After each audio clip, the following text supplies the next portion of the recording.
Uritiya Sakumai Karala Harita Hunto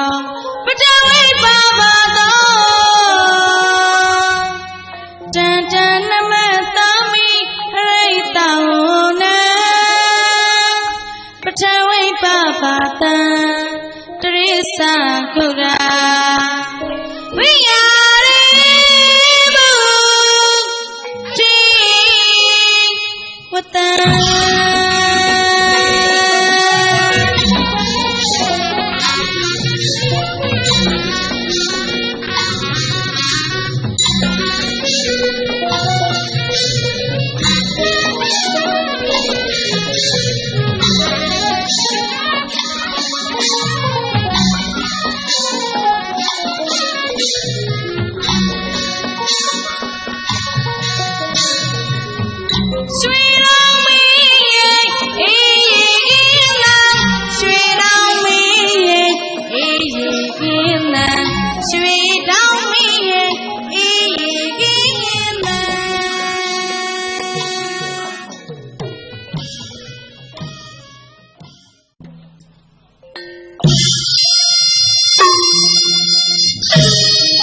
Ladamya Pianya Baroko Ego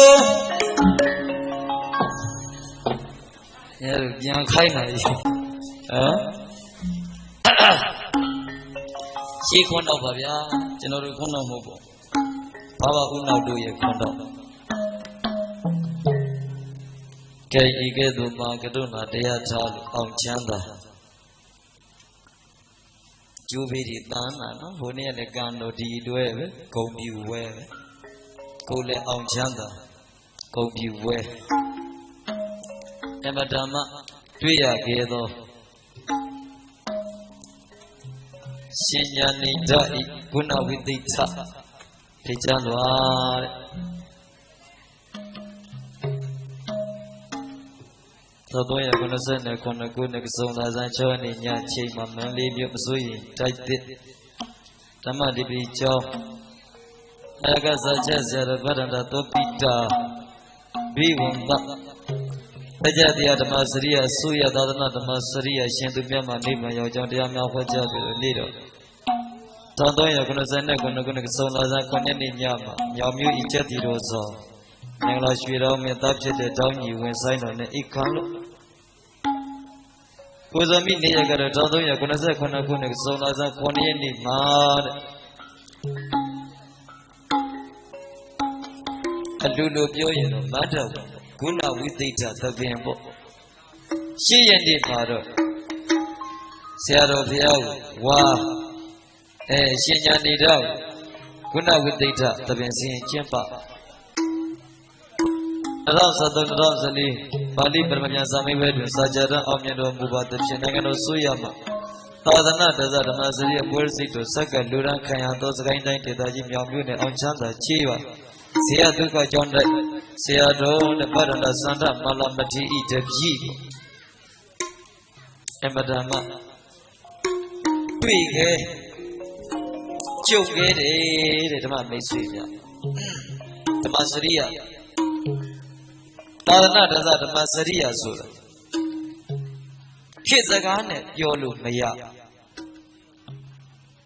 Balu Kizagane, Yo Mayata, Delu me. Tita Masaria Suganego. Tadana the Paria, the Barana Band, Telusugeva, the Mamisuya. Can she have to marry European Piana? You are Buddha, Nujambo, you are Yizian at the channel Jam, Piana, now ban. Easier Riviera Modo Tadana Daza Damasaria Tiri Pawara Damasaria Damasaria Aunesura Auchana Tayua Lumba Go Sheet Omni Ship. Now the check သာသနာညီလာခံမှာတက်ခွင့်ရတယ်သာသနာတသဓမ္မစရိယအောင်တဲ့မထီသာသနာညီလာခံတက်ခွင့်လက်မှတ်ရတယ်ခေါ်တယ်ဒီတော့ကရင်ကိုတော်ကျော်သီလသိက္ခာတော်တွေများထိမ့်သိမ့်တဲ့သံဃာတော်ရှင်သူမြတ်ကပရိယတ္တိဒီစာပေတွေကိုသင်အားပို့ချကြမှတ်ပြီးအောင်မြင်နေဆိုတာအနိယတပါရမီနဲ့မအောင်ဘူးရေဒါကြောင့်ကြုံတော့ကြုံခဲ့တွေ့တော့တွေ့ခဲ့တယ်မှာယခုဒီဓမ္မစရိယအောင်လို့တရွာလုံးကခုနဝိသိဋ္ဌမင်္ဂလာကြီးပြုကြတယ်ရက်ရွာအတွက်အေးချမ်းမှုတစ်ခုရတယ်တဲ့စာအောင်တဲ့ပုဂ္ဂိုလ်ပူဇာစပူဇနေရနာပူဇော်သင့်ပူဇော်ထိုက်တဲ့ပုဂ္ဂိုလ်တွေမှာခဏိတို့ဒီဆရာတော်ပါသွားဒါကြောင့်အောင်ချမ်းသာတရွာလုံးဘေးပေါင်းရံပေါင်းညီးပြီးရှင်ညာနေတကသာသနာ့ဓမ္မစရိယအဖွဲ့ရလိုက်တာနဲ့ယာရီမှန်ဖို့မောင်လေးမှန်ပြီးတော့အကျိုးတရားတွေရကြစေခြင်းကရက်ရွာအေးချမ်းဖို့ရအတွက်နံပါတ်1ပရိယတ္တိအခြေခံတဲ့အကောင်းဆုံးသောဂုဏ်ထူးလက်မှတ်ကိုဆောင်ယူလာခဲ့တယ်ဒါလိုလေးတစ်ချက်တွေ့ဒါတော့ပရိယတ္တိသာသနာပฏิပတ်တိသာသနာပฏิဝေဒသာသနာသုံးပြရှိတဲ့အနက်ကခဏိအရှင်ညာတိတာဇာတလခဏမဆယသုံးပြဒုလဘကျော်နေနိုင်ပြီပညာရှိကဝိမကုံကြာဇာတတ်တယ်ဆိုတာလက္ခဏာ၃ပါးရှိတယ်ဓမ္မမိတ်ဆွေများဇာတလက္ခဏာမဆယသုံးပြဒုလဘဆိုမရတဲ့စာကိုရအောင်ကြက်ရရပြီးသားစာကိုမပြောက်အောင်အမြဲတမ်းလေ့ကျင့်ဆောင်ရွက်ပြီးရလေ့ကျင့်ဆောင်ရွက်ထားတဲ့စာကိုမပြောက်မပြတ်အောင်စာရဲ့သဘောတရားရေးရသိအောင်ဆောင်ရအဲ့ဒီသုံးခုလွတ်မြောက်မှာကိုဓမ္မစရိယဆိုတဲ့ဘွဲ့ရခေတ်ကာလနဲ့နေတာကိုခင်ဗျားတို့ဒေါက်တာဘွဲ့ရလို့လူတွေပြောနေတဲ့ဒေါက်တာဘွဲ့ဒီဓမ္မစရိယဘွဲ့လောက်ကိုအဆင့်မရှိစာပေအရာပြောပြဒီစာပေမှာဓမ္မစရိယဘွဲ့ရသွားပြီဆိုတော့လည်းသာသနာအတွက်ရောဘာသာအတွက်ရောနိုင်ငံအတွက်ရောလူမျိုးအတွက်ရောဘဝအတွက်ပါအကုန်လုံးကောင်းတဲ့ဘွဲ့ကြီးတဲ့မှာဒါကြောင့်သာသနာတော်ကဓမ္မစရိယဆိုတဲ့ဘွဲ့ရဟန္တာမဏိများဒီဘွဲ့ရဖို့ရမနေကြိုးစားခဲ့ကြတယ်နေမနာညာမနာသံဃာတော်များဒီဘွဲ့ရဖို့ရစာပေတွေသင်အကြမတိအပုချကျင့်ကြံကြိုးကိုအထုတ်ဒါကြောင့်ဒီစာတက်လက္ခဏာမှတ်စရာသုံးပြတုံးတော့ပဲကြော်နေနိုင်ပြီးပညာရှိကဝိမှတ်ကုန်ကြမရတဲ့စာရအောင်ကြက်တဲ့ရပြီးသားစာမပြောက်အောင်ဆောင်တဲ့ဆောင်ပြီးသားစာကိုစာဤသဘောတရားတွေလေ့လာလေ့ကျင့်ပေးပြီးတော့သိသိသည်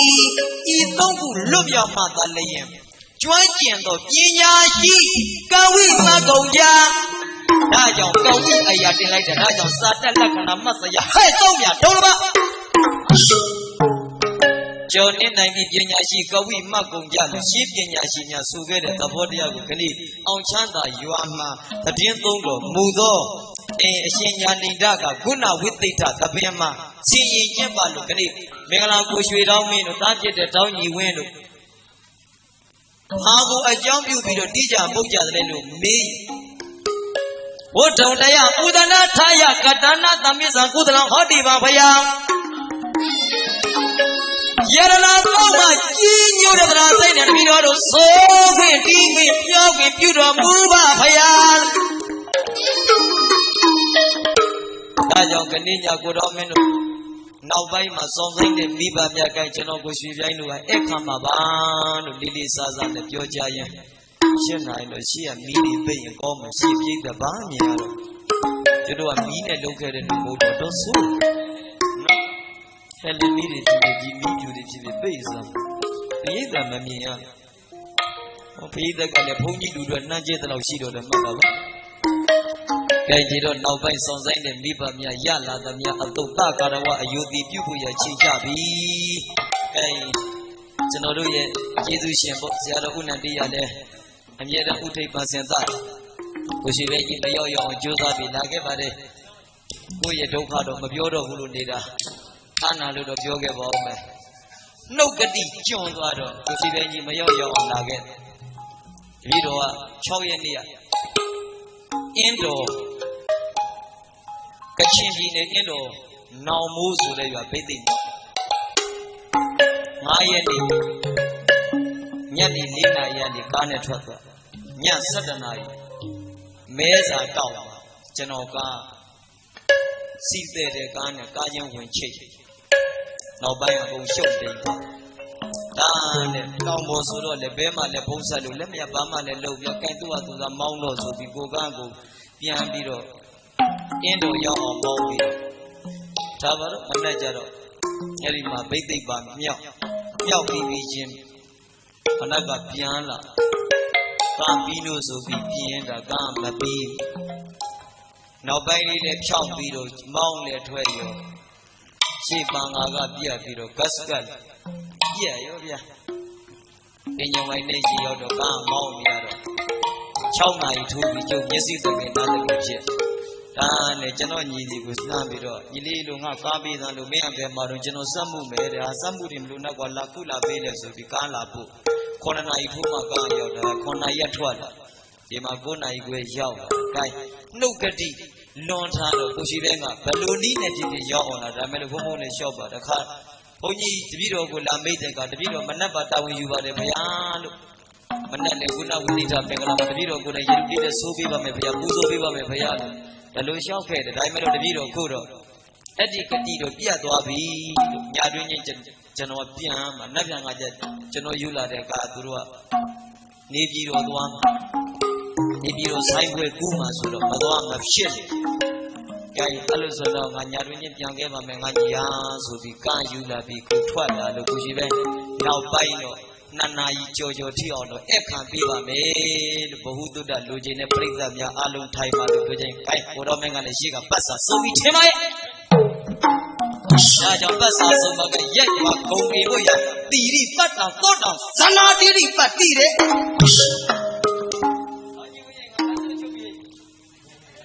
တိရိကျက်သေးရှိစွာဆင်းရှိစွာခွင်ကောင်းနှင့်ပြည့်စုံသောပတ်တာပတ်တိတို့သည်သောတာရှင်ပြိဿကဇနာတိတိပြကြောင့်ဒါပတ်တိတယ်လား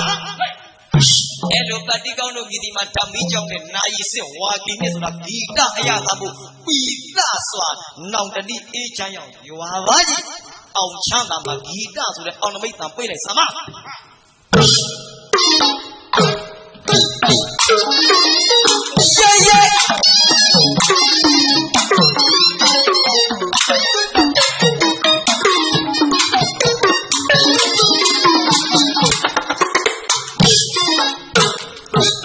我学到，耶耶。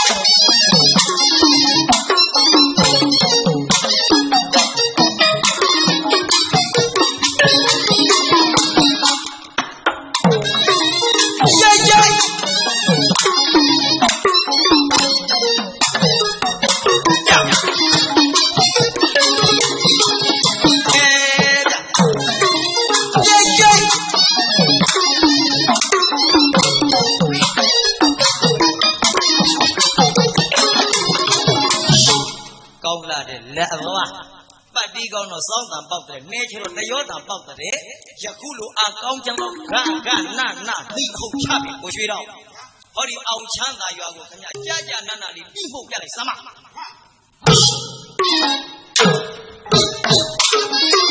ိုရွှေတော့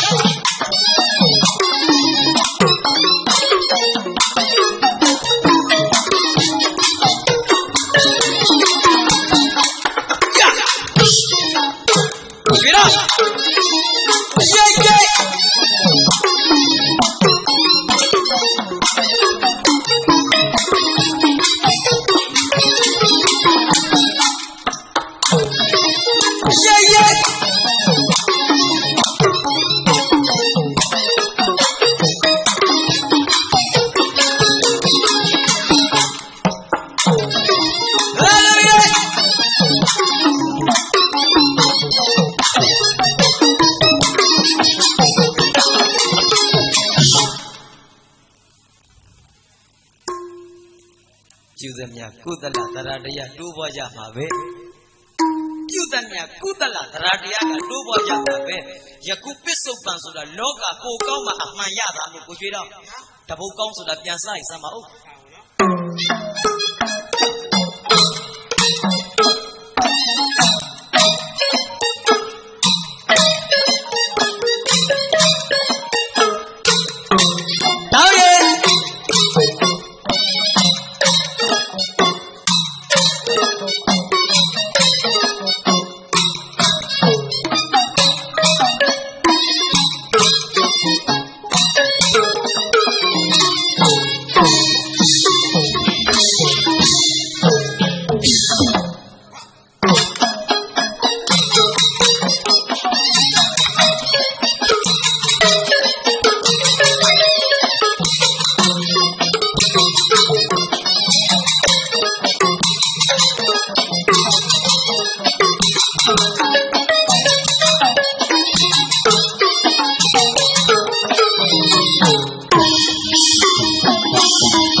Nisa Gita Warida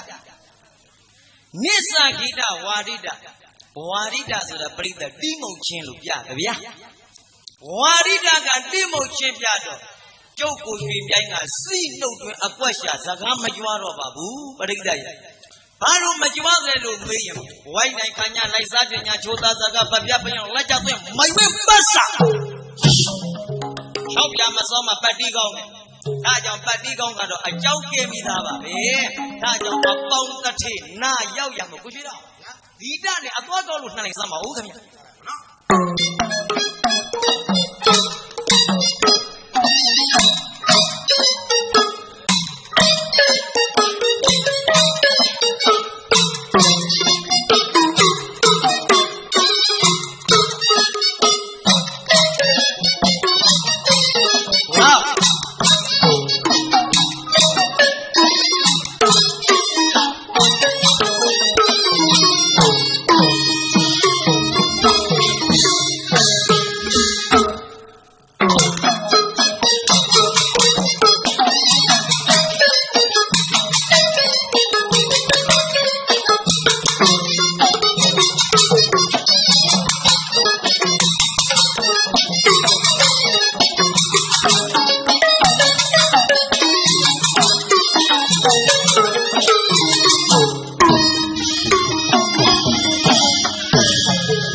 Down lines or a bong wine me that. A bong and a wine of your gong line and Arabe, Yada. A young must hang men, the body and need a boat in the Yada. Now take deep mode of Yalizam.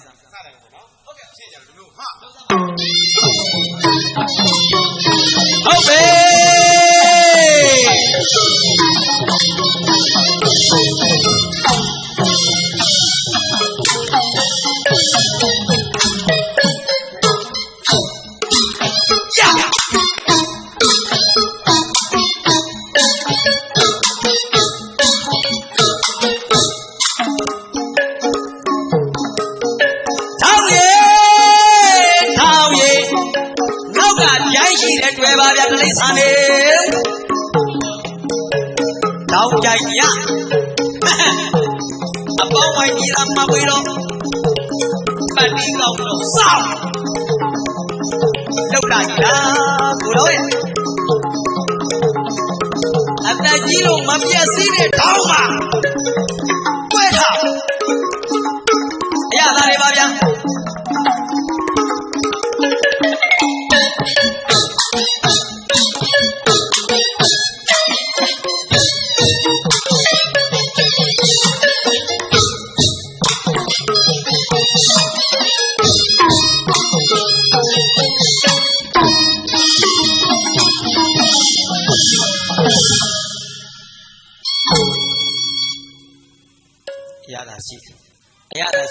Gita ya the boga dama asiama.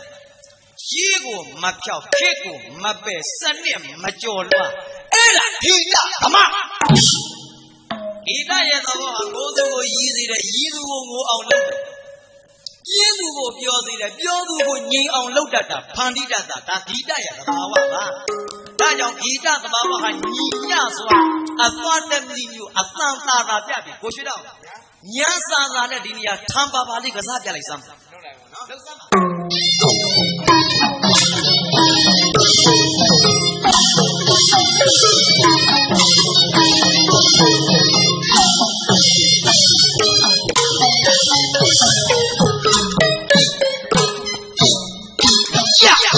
好耶！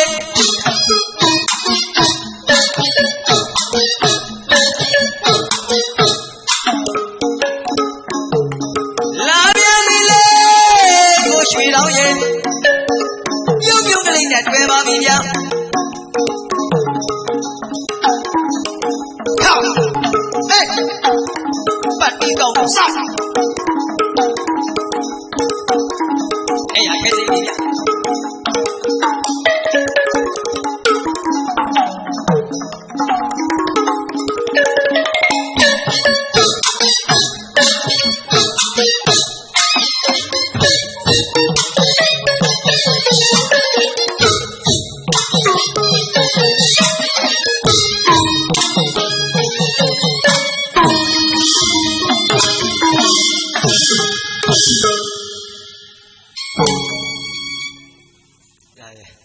ဆိုင်ရသဘောရဲ့နောက်ပိုင်းရတာအတွက်ပြည်တယ်သဘောပါရွာသားကြီးပြည်တယ်ဆိုတာကတော့စောစောပိုင်းမှာကျွန်တော်ညီလေးတောင်းညီဝင်တီးသွားတယ်အတန်ကိုပြိဿနာတဲ့ကြံနာကိုမကြံပါစေနဲ့မြန်မာဆိုင်ရဲ့အတန်အစ်စ်ကဓလိုအစကထွက်ပါတယ်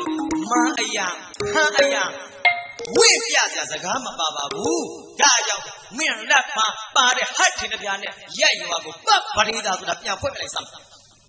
ဒီဒီလိုက်တော့မနော်ဟုတ်ကဲ့ဗျာရင်ဆိုအောင်အောင်မိထားတော့ဟုတ်ကဲ့ပါနော်လှုပ်စား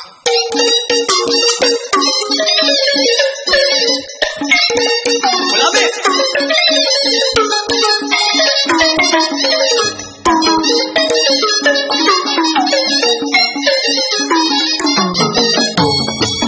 ဖေမောင်ကေဖေမောင်နာမည်တော်ကြီးလာပါတယ်မောင်ဟင်းတိုင်းဖေမောင်ကေဖေမောင်နာမည်တော်ကြီးလာပါတယ်မောင်ကြီးရမဘုကေရောက်ကြီးရမဘုကေရောက်ကြီးကြလက်ဆွတ်တာတဲ့မောင်ပေါင်းကလေးကိုတီးတဲ့မောင်ဆိုင်ဆိုသမျှမင်းကြီးထိတ်ခေါက်ဖွင့်တော့မင်းကြောင်ကိုရှိရဟလာမေ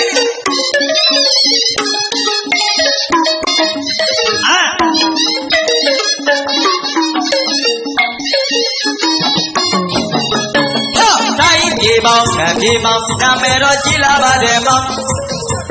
တိုင်းပြေပေါင်းပြေပေါင်းနာမည်တော်ကြီးလာပါတယ်မောင်ကြီးလာမဘိုးကြီးရောက်ကြီးလာမဘိုးကြီးရောက်ကြီးညာလက်ဆွတ်တာတဲ့မောင်ပေါင်းကလေးကိုတီးတဲ့မောင်ဆိုင်ဆိုတဲ့ဗျမင်းကြီးထိတ်ကောက်ဝင်တို့ပဲပြောင်းကိုရှိပဲရွာစားဒါသိတယ်နော်သိပါဗျဘိုးစိတ်မိတာရဲ့ဟုတ်ပါမမပြေပတ်စမ်းလို့ခေါ်ပါတယ်ဟုတ်ပါတယ်ခင်ဗျမမပြေတဲ့ဟာပါကျွန်တော်တို့တပင်းအသုံးလို့ရှိတယ်မို့လားဘယ်လိုများပါလဲတပင်းမှာစီထိမှာခိုင်နိုင်ငံမှာအစိုးရအရက်မှာလူကြီးတဲ့ဟုတ်ပြီဗျာသမင်းယုံမှာကြတော့ခြံစည်းရိုးတဲ့သူစာစိုးတွေကရှိရတယ်ကျွန်တော်တို့ဘက်တော့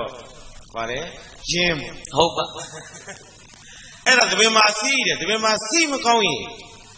အသုံးချလို့မရပါဘူးရမလို့ရွာသားကြီးမှာခရိုင်နဲ့ဟုတ်ပါကိုရှိဗျာရင်ရကြီးရဖွင့်လို့ကဖွင့်ပိတ်လို့ကပိတ်ဟုတ်ကဲ့အလဲအယိုးမှာစွတ်ထားတဲ့အဲ့ဒီခရိုင်မကောင်းဘူးဆိုရင်ဖွင့်လို့ကဖွင့်ပိတ်လို့ကပိတ်လို့မရပါဘူးမရဘူးရပစိုးကြီးခေါင်းမှုကျင်လို့ကုံပြုံကြည့်ကြသွားအရွက်ဘလောက်ပဲကောင်းနေပါဟုတ်ကဲ့တုံးမရပါဘူးမရဘူးနိုင်ငံမှာမင်းနဲ့မင်းရှင်ဘရင်သမတနိုင်ငံမှာမင်းအသုံးမကျဘူးဆိုတဲ့အဲ့ဒီနိုင်ငံဟာတိုးတက်မှုနေကွေးပါမတိုးတက်ပါဘူးခုတော့တိုးတက်သွားပါပြီကတ်သုံးမဆိုင်တဲ့နိုင်ငံဟုတ်စားကြီးကတ်သုံးမတော့သိတယ်မို့လားပါတယ်ဘာကတ်တွေတော့သိလားပါတယ်MD ကတ်တယ်အော်ဒီတူကတ်တယ်တယ်လီနိုကတ်တယ်ကတ်သုံးမဆိုင်သွားပြီတဲ့နိုင်ငံလုံးဟုတ်ပါဘယ်ယောက်ျားဘယ်မိန်းမကြီးအာကြီးခုလမ်းလာတာကယောက်ျားလေးတွေဂိမ်းနေတော့ကတ်သုံးမဆိုင်နေတာအောင်ချမ်းသာကိုရှိရင်ရှိအောင်ပါဟုတ်ပါရှိပါတယ်အဲ့ပြောဦးလေအဲ့ဒါကတ်သုံးမဆိုင်တာပဲအဲ့တော့ကိုရှိဗျာရတမင်မှာစီးတယ်တမင်မှာစီးမကောင်းဘူးဆိုရင်ဝန်နေစည်းကိုပြောတာနော်မှန်လားပေါ့ဗျာအဲ့ဒါမကောင်းဘူးဆိုရင်တော့အချင်းကြီးပုံ ချင်းကြီးအပုတ်ပေါင်း1000သိန်းတက်ပါတဲ့သုံးမရပါဘူး ရပါဘူးဗျာ အဲ့ဒါသမင်မှာစီးလို့ဆိုထားတဲ့စကားရှိတယ်ဗျာ ဟုတ်ကဲ့ အဖိုးစိန်မီတာထွန်လိုက်ပုံကကိုချီပဲ ဘာသာ အခုဒုတိယပိုက်ကြတော့နင်းနဲ့ပတ်တီးနဲ့နှစ်ယောက်ထဲသို့တော့စီးတန်ဝါတာမကြ မကြ သမင်မှာစီးဆိုပေမဲ့လို့မှန်ကတော့ဝင်းနေစီးနဲ့သွား ဝင်နေစီလေး နင်းစရာစိန်လမင်းရဲ့ကိုရွှေတော်မင်းရဲ့ဝင်းနေစီးနဲ့သွားတယ်ချွင်တောက်ဆိုတဲ့စီးတာမပါပဲထိထားတာဟုတ်ဗျာအဲ့တော့ဘာစီးနဲ့သွားတယ်လဲ ဘာစီနဲ့ ဝင်နေ ဝင်နေစီဝင်နေစီ ဟုတ်ပြီဗျာ ဟုတ်ကဲ့ အဲ့တော့ဝင်းနေစီမကောင်းဘူးဆိုရင်ရှေ့နောက်က မညီဘူး မညီနိုင်ပါဘူး ဟုတ်ကဲ့ပါခင်ဗျ တားမတူနိုင်ဘူးနော် ဟုတ်ကဲ့ဟုတ်ကဲ့ အဲ့ဒါဒါလေးဒုတိယပိုက်လေးအဖိုးစင်မိတာနောက်ထပ်လည်းထွင်ခဲ့တာကျွန်တော်တို့မကြားခဲ့ဘူး မကြဘူးမကြ အရှင်ကလည်းမရှာကြီးများမကြားခဲ့ဘူး ဟုတ်ပါဟုတ်ပါ အဲ့တော့ဒါလေးကိုဒုတိယပိုက်ကို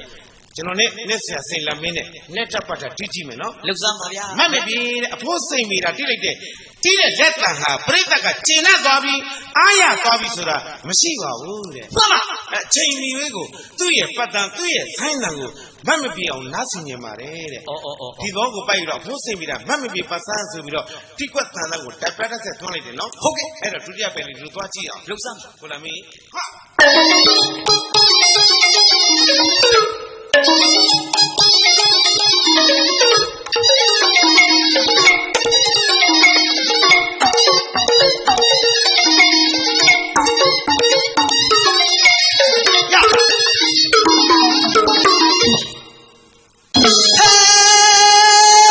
ဒါနောက်ကဒါအတန်ချပေးရတာဒါမှလည်း तू ကဟန်ကြပါကိုဗျ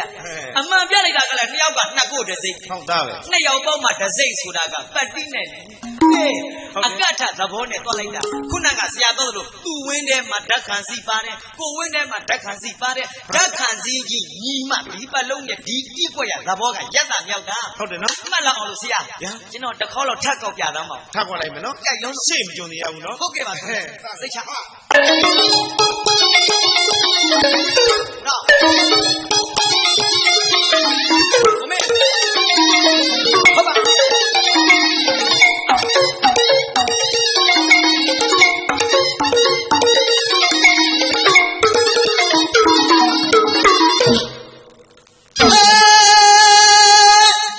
ကိုပြရဲ့ ရ ရှေ့ကြံသေးတယ် ကြံသေး တတိယပိုက်ကြံသေးတယ် အဲ့လှုပ်စား တတိယပိုက်ကြံပြန်လို့လားဖိုးစိန်မိတာစီးဝမ်းမပါပဲဟုတ်ဝင်နေပြီဝင်နေဝါတယ်နော်နဲ့ဆရာဦးမြတ်စိန်နဲ့ဖိုးစိန်မိတာနဲ့ဒီလိုနှစ်ပါးသွားတာလား လှုပ်စားပါ နားဆင်မယ်နော် ဟုတ်ကဲ့ ကိုလာမင်းဟာ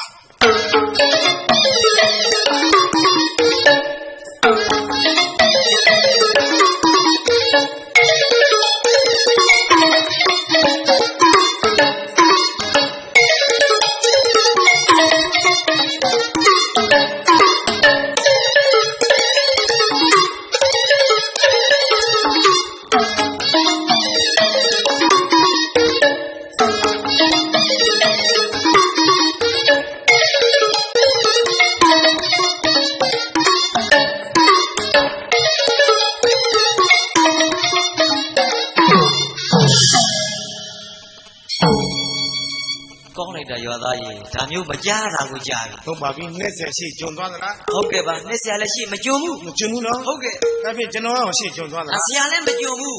တို့ကကိုရှိပြင်းကြီး ရွာသား ပရိသတ်ကြည်နပ်အောင်လေတမျိုးတီးရတယ်ပေါ့နော် ဟုတ်ကဲ့ခင်ဗျ နောက်ဆရာတော်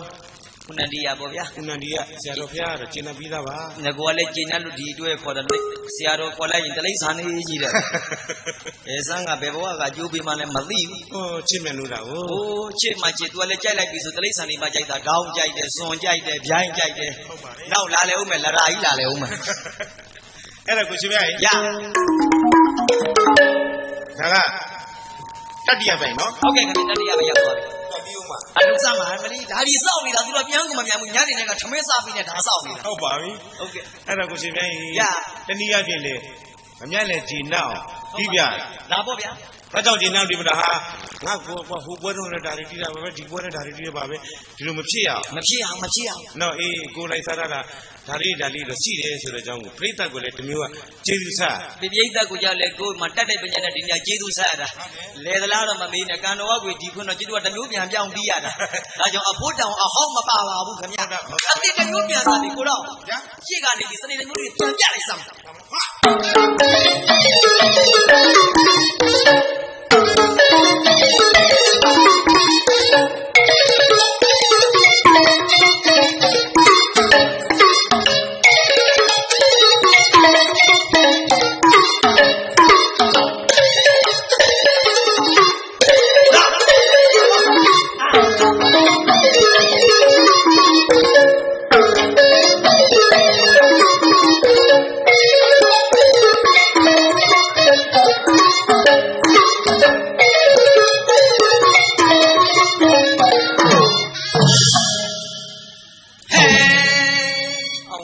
အရသာရှိလိုက်တာလူငယ်တော့လူငယ်ဟိုတူတယ်လူကြီးတဲ့လူကြီးဘောတော့မဖြစ်ပါဘူးခမရရ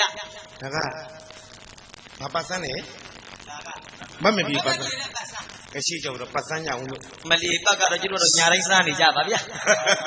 ဘာတော့ညာအိမ်မှာကျုပ်ကပလုံးတီးနေကြပါဒါပြောတာပါလက်ကြလေးတွေကျန်တဲ့ဆိုင်းဆရာလေးတွေမှားရင်ပြင်ပေးအောင်လို့ဟုတ်ပါကလေးတွေဒါလေးတွေဘဟုတုတလေးတွေယူကြနောက်လည်းဒီလိုသားများတို့မရတော့ဘူးရမန္တလေးတက်ငါလည်းမရတော့ဘူးမန္တလေးကလည်းကိုယ်ကောင်ကလည်းပြီးသွားတာဒီလိုဟာတွေမလာဘူးဒီလိုဟာတွေနဲလို့မလို့ခုချိန်ကြီးမိုးမရွာသေးတာအဲ့ပတ်လုံးသားမကြားလို့အမှန်ပြောတာရှင်းတော့ကမန္တလေးမှာဆိုင်းနေတယ်ဆိုတာပတ်လုံးသားနဲ့မိုးမနှက်မင်းကိုနှိုးစော်ပေးလို့တကူပြီးတာနဲ့ကြံပြီးတာနဲ့မိုးတန့်ရွာတဲ့ကိုတောင်းရဲ့ဟုတ်ပါပြီဗျာအလူတွေပို့လိုက်တာပတ်လုံးသားပျောက်သွားတော့အော်ဂီတာနဲ့ဂီတာသားဖုံးကနေကမိုးရာပြီးခုချိန်ကြီးမိုးမကြလို့တမျိုးလှရအောင်ကိုချီတောင်းကပတ်လုံးသားနဲ့မိုးချပြီးတဲ့သဘောမိုးချပြီးမယ်နော်မိုးချပြီးမယ်ဆိုတော့ဘာပတ်စံတီးမလဲဘာညာလဲဒီခါကျတော့တယုံနဲ့ပတ်စံတီးမယ်ဗျာတယုံနဲ့ပတ်စံဟုတ်ပါဗျာဟာခဏညာခဏပတ်တီတော်တော်စမ်းလာကြည်လားအခုနကမမကြီးပတ်စံအခုဒီမှာကတယုံနဲ့ပတ်စံကြံသေးတယ်ပြီးတော့မကြံသေးဒီဥမှာတော့ပြီးတော့စမ်းအောင်ပါအင်္ဂလန်မှာဟိစမ်းအောင်မလားအင်္ဂလန်မှာဟိအဲ့ဒါကြီးပါစမ်းအောင်မလီပြီးတော့အဲ့ဒါတွေစမ်းပြီးတော့ကျုပ်ဘတ်တော့မလှည့်နဲ့လို့ဟောကြကိုဟာပါစမ်းနေဒုက္ခဟုတ်ဘူးလေကျုပ်ယူလာတဲ့ပတ်လုံးကြီးခဏစမ်းနေမှာဆိုလို့တော်ပါကြီးနေဟာနာမည်မှမတူတာဟုတ်တာမလီတူပါတယ်ဗျအင်္ဂလန်ဒစ်ဆိုတာအဲ့ဒီကစတာမော်အင်္ဂလန်ပင်လောက်ကြသားမှာဟုတ်ပါအင်္ဂလန်ကဘင်တန်လေကဲကျုပ်နဲ့ပတ်စံတီးကြည့်အောင်လောက်စမ်းပါခုနမင်းကျုပ်နဲ့ပတ်စံ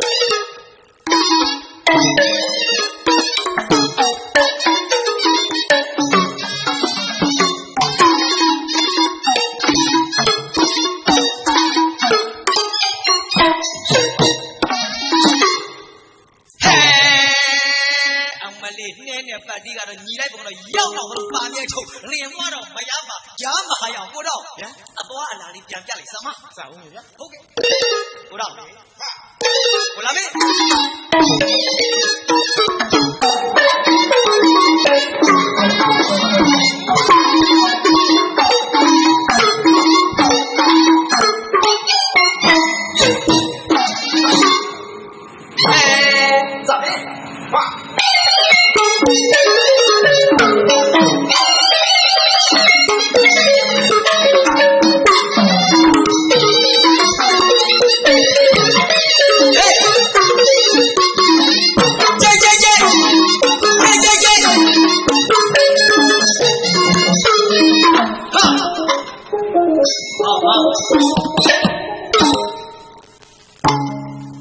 မောင်းကွက်ကလေးလည်းပါပြီးသားကိုရှိရဲ့ရအဖိုးစိတ်ပြတာတို့တက်ကတော့မောင်းဟာကိုလိုမောင်းပါဟုတ်ပါဆရာရွှေတော်မြင်တို့လက်ထက်ရောက်တော့မောင်းဟာတဝက်တိုးသွားပြီပြ18လုံး18လုံးဖြစ်သွားဟုတ်လားဟုတ်ကဲ့အဲ့ကိုကျွန်တော်တို့ခေထားပါတော့ဗျာသားတောင်းညဝင်လို့ကတော့မောင်းနေလုံမောင်းကို30ကျော်နေပြီအလုံး30ကျော်သွားပါပြီဟုတ်တယ်ဟုတ်ကဲ့အဲ့တော့ဗာလဲဆိုတော့ဒါကလည်းဆရာကျွန်တော်တို့သွားလိမ့်မယ်ဦးလေးဦးကိုတက်ဟုတ်ကဲ့ချွင်ငယ်ချင်းဖြစ်ပါတယ်ဟုတ်ပါအဲ့တော့ဆရာရွှေတော်မြင်နဲ့သွားလေဒီဦးလေးဦးစိန်ကိုတင့်နေရပညာညီကိုဖြစ်ပါဟုတ်ကဲ့ဗျအဖဦးဟံပါရဲ့တတိတွေဟုတ်ပါ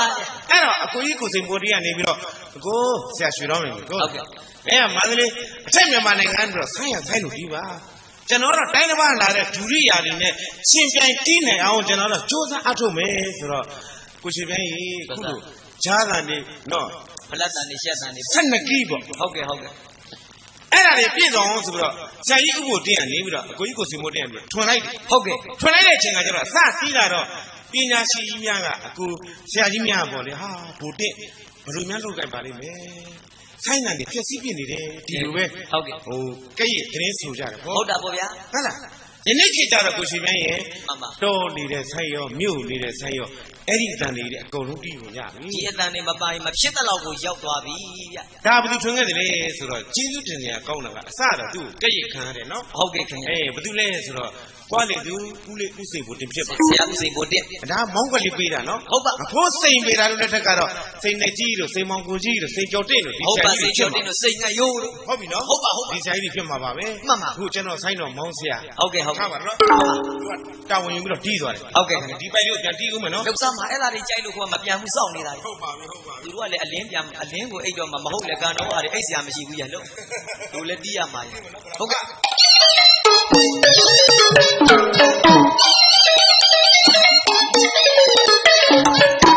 လာမေ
စုံအောင်ကိုလုပ်ပြတာဆရာကြီးကဒီကနေ့သူတို့ဒါထွင်ခဲ့တာပဲဗျာ ဟုတ်ပါရဲ့ကျွန်တော်တို့ထက်ကြမှာထွင်ရင်ပြီးတော့တီးရတာမဟုတ်ပါ မ ဘူး ဟုတ်ဘူး အကကြီးမြန်လုပ်ခဲ့လို့ရှိရင်တော့ကျွန်တော်ညံ့လို့ပါ ဟုတ်ပါတယ်ဟုတ်ပါ ဟုတ်လား ဟုတ်ကဲ့ တတ်နိုင်တော့ဘိုးစိတ်လေးလိုက်ရဲ့ဒီမူတီဟာစီးနေဝါတာကိုတတ်နိုင်တော့တူခိုးပြီးတော့တီးခဲ့တယ်ဖြစ်ပါ အတူခိုးရတာပေါ့ဗျာ ကောင်းပြီခင်ဗျာကိုရှိပြရင် ဘာသာ ဒါကတော့ဗာလေဆိုတော့တယုံနဲ့ တယုံနဲ့ပတ်စံ ရှေ့ဆက်လိုက်ပြီးတော့ခင်ဗျာပြောတဲ့ပတ်စမ်းရအောင်လို့ ဟုတ်ကဲ့ခင်ဗျ ဒါဗာလဲဆိုတော့ဘိုးစိတ်မိတာရတနာဂီရီမှာပါတော်မူသွားတယ် မှန်ပါ ဟမ် ဟုတ်ပါ တိရိ ယရနာဂီရီကိုဟိုဟာ တီဘောမင်း ဒီဘောမင်းကအသုံးတော်ခံကျင်တယ်ဆိုတော့ယရနာဂီရီပါသွားတာ ဟုတ်ပြီတီဘောမင်းရတနာဂီရီမှာထားပါတော့ဗျာရှင်းရှင်းပြောမှဆိုတော့ဖန်ခံသွား ဟုတ်ကဲ့ဟုတ်ကဲ့ ဟိုရောက်တော့နှစ်လတော့ကြာတော့တိုက်ကြည့်တဲ့မင်္ဂလာသမီးနားထွန်းတဲ့မင်္ဂလာပြုလုပ်တဲ့ချိန်ခါမှာမြန်မာပြည်ရဲ့မြန်မာဒုရိယအတန်ကိုနားထောင်နေတာဟုတ် ဟုတ်ပါဟုတ်ပါ ဒီတော့ထောက်တုံဝင်ဥဆိုင်ရွှေကိုမြန်မာနိုင်ငံကိုလွတ်လိုက်တယ် ဟုတ်ကဲ့ ခေါ်ခိုင်းတာကတော့ဆရာစိတ် ဆရာစိတ်ခေါ်ခိုင်းတယ် ဘိုးစိန်ပြီးတာနဲ့ ညီကို ဖေးဆုံး အမေခွဲ မိကွဲ ဟုတ်ပါ အဲ့တုန်းကတည်းကဆိုင်ဆရာမြစမ်းပွင့်ကြတာနော် ဟုတ်ပါဆိုင်းဆရာကြီးမှမဟုတ်ဘူးလူရှင်တော်တွေပါဒီစမ်းနေတော်တော်ပွင့်နေတာ ဟုတ်ပါပြီ ဟုတ်ကဲ့ဟုတ်ကဲ့ ဟဲ့လား ဟုတ်ကဲ့ အဲ့တော့အဖိုးစိန်ပြီးတာနဲ့ဖေးဆုံးမိကွဲဖြစ်တဲ့အဖိုးဆရာစိတ်ကိုခေါ်ခိုင်းတာပါ ဟုတ်ကဲ့ သို့တော့ဆရာစိတ်ကကျမ်းမာရေးအခြေအနေကတိတ်မကောင်းတော့ကဲငါကြီးမင်းမဲလိုက်သွားတော့ဆိုတော့အဖိုးစိန်ပြီးတာကတတိပါပါရတနာဂီရီကိုပါတော့လိုက်သွား လိုက်သွားရှာ လိုက်သွားတဲ့အချိန်ကကျတော့ဟိုအင်ရှင်နဲ့ဧည့်တယ်တီဝိုင်းကအခုဇက်တယ်လို့ပေါ့နှစ်ဝိုင်းချတာ နှစ်ဝိုင်းဆင်ထားတာ တစ်ဖက်ကမြန်မာဆိုင်ဝိုင်း တစ်ဖက်ကနိုင်ငံခြားတီဝိုင်း အင်္ဂလာဒုတိယပ အင်္ဂ စ္စည်း လာဒု ပေါ့ တိယပစ္စည်းတွေ အဲ့ဒါထုံးတာတိုင်းပေါ့ဗျာအင်ရှင်ကဧည့်ခံတဲ့အချိန်ကကျတော့အဖိုးစိတ်မိတာသူ့ရဲ့အဖွဲ့တော်သားများကိုမင်းတို့မှတ်ထားဘုရားကြီးနေပြီ မငိုင်းနဲ့ အဲ့ဒီတီးတဲ့အတန်ကိုငါတို့ဆိုင်ဘွယ်သူတို့ပြီးသွားရင်တို့ကပြန်တီးမယ် ဟုတ်ပါဟုတ်ပါ ဒီလိုအမိန်ပေးပြီးတော့နားထောင်နေတဲ့အချိန်ကမှတစ်ဖက်ကအင်္ဂလန်တီးဝိုင်းပြီးတဲ့အချိန်ကမှအဖိုးစိတ်ပြီးလိုက်သူတို့ရဲ့အတန်အတွက်ကိုဆိုင်ဝိုင်းကြီးနောင်မောင်းဆိုင်နှဲကြီးဒါတွေနဲ့တီးတာဟုတ်ဗျာ ဟုတ်ကဲ့ဗျ တီးလိုက်တဲ့အချိန်ကကျတော့ဟိုကအင်္ဂလန်တီးဝိုင်းကောင်းတော်ကဘယ်နှုတ်နဲ့တီးတယ်လဲပေါ့ အဲဒါပဲလောက်ပါ သူတို့နိုင်ငံကနှုတ်ကိုဗျာ သူတို့ကတော့နှုတ်ပေါ့ဗျာ ဖိုးစိတ်မိတာနှုတ်မပါပါဘူးတဲ့ ပါပါဦးဗျာ ကျွန်တော်တို့မှနားနဲ့အုံလုံးနဲ့မှတ်ပြီးတော့တီးခြင်းဖြစ်ပါတယ် ဟုတ်ပါ ဒီနေရာမှာပဲအဖိုးစိတ်မိတာကိုချီကျူးဂုံပြုသွားပါတယ် ဟုတ်တယ်ဗျာ အင်္ဂလန်တီးဝိုင်းဆရာက အင်္ဂလိပ်ဝိုင်းက အဲ့တော့မြန်မာနိုင်ငံရောက်တော့အဖိုးစိတ်မိတာကဘယ်အချိန်ကဘယ်ခုနှစ်ကဟိုဒီတပ်ပြားကိုသွန်းလိုက်တယ်လေအင်္ဂလန်ပတ်စန်းဆိုပြီးတော့ဒီလိုထက်သွင်းခဲ့ခြင်းဖြစ်ပါတယ် ဟုတ်ကဲ့ အဲ့တော့တီးတာကတော့အဖိုးစိတ်မိတာကဆိုင်ဝန်လေးကတီးခြင်းဖြစ်ပါ တီးတယ်ဗျာ နှဲဆရာဦးမြတ်စင်ကတော့နှဲဆရာပေါ့ ဟုတ်ကဲ့ နောက်အဆိုပေးတဲ့ပုဂ္ဂိုလ်ကဆရာဦးစိန် ဘာဘာဥစိတ်ခင်း ဘာဦးစိန်ခင်းဆိုတော့ခုကျွန်တော်ဆိုင်နေမှာတော့နှဲဆရာစိန်လမ်းမင်းကနှဲပညာနေရာရောအဆိုပညာရှင်ဖြစ်တယ်အဖဦးစိန်ခင်းနေရာရောသူကနှစ်နေရာတာဝန်ထမ်း နှစ်နေရာ ဟုတ်တယ်ဗျ ခေါင်းတစ်လုံးနဲ့ရေအိုးနှလုံးရွတ် ဟုတ်တယ် ဟာကြားပါရစီဗျာကိုလာမင်းဆိုတဲ့ဟာမကြားတာကြားလို့ ဟုတ်ပြီကိုချစ်ရဲ့ ခမညာ အဲ့တော့ဒီတိကွက်ကလည်း ကြာလှပါပြီခမညာဆိုတဲ့ဟာကြီး တိတ်တော့လွယ်တာမဟုတ်ဘူး မလွယ်ဘူးရပတ်စာတော့ပြောင်းရသေးတာကိုကတော့ပါရရှာရှည်ခြင်းလို့ရှိတာမဟုတ်ပါဘူးတချို့ကလည်းကျွန်တော်တို့ကဆိုင်းစရာပတ်စာပြင်နောက်ကစကားပြောတော့ပိဿကရှာရှိတာကွာရှာရှိတာကွာအဲ့ဒီရှာရှိတဲ့အကြောင်းလေးပြောမရှာလို့ရှည်ရတာဗျမရှာရင်ရှည်လို့ကိုမရဘူးတချို့မရှာတော့ရှာကိုမရှည်တတ်ဘူးကျတို့တော့ရှာထားလို့မလို့ခုလိုလိုက်ပြီးဆွတ်ပြီးရှည်နေတာတချို့မရှာတော့မရှည်တတ်ဘူး ကိုချစ်ရဲ့ဒီတိကွက်ကကဲစဉ်းစားနားထောင်ပါနော် ဟုတ်ကဲ့ခင်ဗျ ဟိုပတ်စာဘယ်တစ်ချမ်းညာတစ်ချမ်းကတ်ရ ဟုတ်တယ်ဘယ်တစ်ချမ်းညာတစ်ချမ်းအဲ့ဒါတော့သဘောပေါက်ပါတယ်ရွာသား ကျွန်တော်တိပြလိုက်မယ်နော် လှုပ်ဆမ်းပါ ဒီတန်လေးနားထောင်ပါ ဟုတ်ကဲ့ဒါတချမ်းအဖို့ ဒါကပတ်စဖို့ ဟုတ်ပါ နောက်တစ်တန်နားထောင်နော် လှုပ်ဆမ်းပ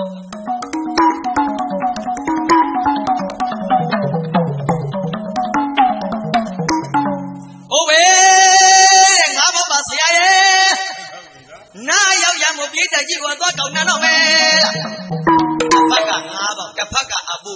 ပရိသတ်နောက်ခဲဒီတန်နေမကြတော့ဘူးကိုတော်မင်းသာတေးကြီးမပါတော့ဘူးဒါတွေဟုတ်ပါအောင်သဘောပြောပြတာပါဒါကြောင့်မသေးတော့ဘူးလို့ဒါပညာအမွေပေးနေတာနောက်ကတူတွေတူမတွေမှတ်ဒီလိုတန်မျိုးကြားခဲ့မြရွှေဘဲတို့တော့ငငယ်ကပညာသင်တော့ကဆရာတွေပြီးပြန်လို့မှတ်ခဲ့ရတယ်ကိုဆရာတွေသိတော့ဒီတန်တွေမကြားရဘူးကံကောင်းလို့ကိုကြီးတောင်းနဲ့တွေ့လို့ဒီတန်တွေပြန်ကြားရတာဝင်းသာလုံးတော့မှကိုတော်ရကျန်တာပါပါဦးခင်ဗျ ပျောက်သွားတယ်နော် မှန်ပါဗျ ဒါလေးတွေကို ကနေတော့ပေါ့ဗျာကျေးဇူးရှင်များကျေးဇူးဆက်တာပါ ကျေးဇူးဆက်တာပါ ရှေ့ကတီးတာကဒါမျိုးတီးတာပါယနေ့ခေတ်လူငယ်တွေတော့ကိုရှင်ပြန်ကြီးဟာကျွန်တော်တို့ခေတ်ကတိုးတက်တယ်နဲ့ပြောနေကြတယ်မို့လား မှန်ပါ အဲ့တော့ကျွန်တော်စိတ်ထဲမှာကျွန်တော်တခါလေးတွေးမိတယ်ဗျ ဘယ်လိုရပါလဲ အော်တူရီတွေတီးကြတာဟာတိုးတက်သလားဒါမှမဟုတ်ကျွန်တော်တို့ဆိုင်းပညာကိုတိုးပြီးတော့ဖြတ်နေကြသလား ကျွန်တော်အမြင်ပြောရမှာတော့အာမနာပဆိုရင်တိုးတက်ခြင်းရဲ့နောက်ကပျက်စီးခြင်းကဓမ္မတာပဲရွာသားရဲ့ ဟုတ်တယ်နော် ဟုတ်ကဲ့ပါခင်ဗျာ အဲ့တော့ပျောက်ကုန်ကြပြီ ဟုတ်ပါဗျဒီတန်နေပြောက်ပါ မိသလောက်ပေါ့တီးတဲ့ဆရာများလည်းတီးကြမှာပါ ဟုတ်ကဲ့ သို့တော့အသုံးနေသွားပြီတီး နေသွားပါပြီ အဲ့တော့စိန်လာမေးဆိုကြရအောင်ဗျာ ဟုတ်ကဲ့ဆရာဦးစိန်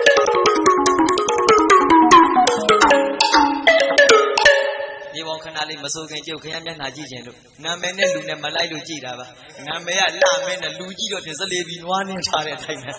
ကတော့တော့ကိုကြီးလကားစားတာအတန်ကြတော့အတော်ကောင်းတယ်ရတော့ဟုတ်လား အိုးမျိုးတွေအလိုတဲ့ လူကမဲ အခုအလောက်အတန်ဝင်နေစီးတာတောက်လိုက် စီးတော့တော့ပိုးဝင်မှာပေါ့ဟဲ့ အဲ့ဒါမှအရသာရှိတာ ဟုတ်ပါ လုံစမ်းပေါ့ကိုကြားရစို့ ကြာလာပါပြီခမညာခါလာသားတွေတောင်းတလာပါဘောစိတ်မေးတာစောင့်ရတာကလည်းဖြောင်းမြောင်းကမှဆက်မပြော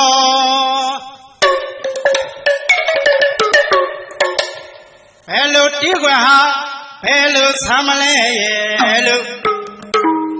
တောင်းတလာပါဘောယခုမှပြော1000ကျော်300ခုနဲ့အတွင်းကရာပါစိတ်မေးတာကသွေးလိုက်ပါတဲ့အင်္ဂလာကတီးလို့ရလို့ကျော် ဒီနေရာကအဆုံးသက်အဲ့ညာလေးစာရပိုးကောင်းတယ်1000ကျော်ဘယ်လောက်တဲ့300နှစ်ခုနှစ်မှာကစိတ်မိတာကသွေးလိုက်ပါတဲ့အင်္ဂလန်ကအင်္ဂလိပ်မာကြီးဩဆိုတာအဲ့ဒီအစခဲ့တာ အင်္ဂလန်ကတီးလို့ရလို့ကျော် ဩတီးလုံးကျတော့မသိအောင်ကျော်စိတ်မိတာကတီးတာအင်္ဂလိပ်မာကြီးဩသလားလို့ပါကတော့ပါဗျာအကြောင်းနဲ့ဆိုတော့လေချိန်ပြကောင်းများကတော့ပါလေရှင်ဘုရားတို့တပည့်တော်လေဖန်းတန်းစီတို့ထွက်သွားတာပါဗျာခိုင်တောင်းမှမိပြီးတရားစာရှာချိညစ်ပတ်ကြဆိုရရပါဗျာအင်္ဂလာတီးလို့ရလို့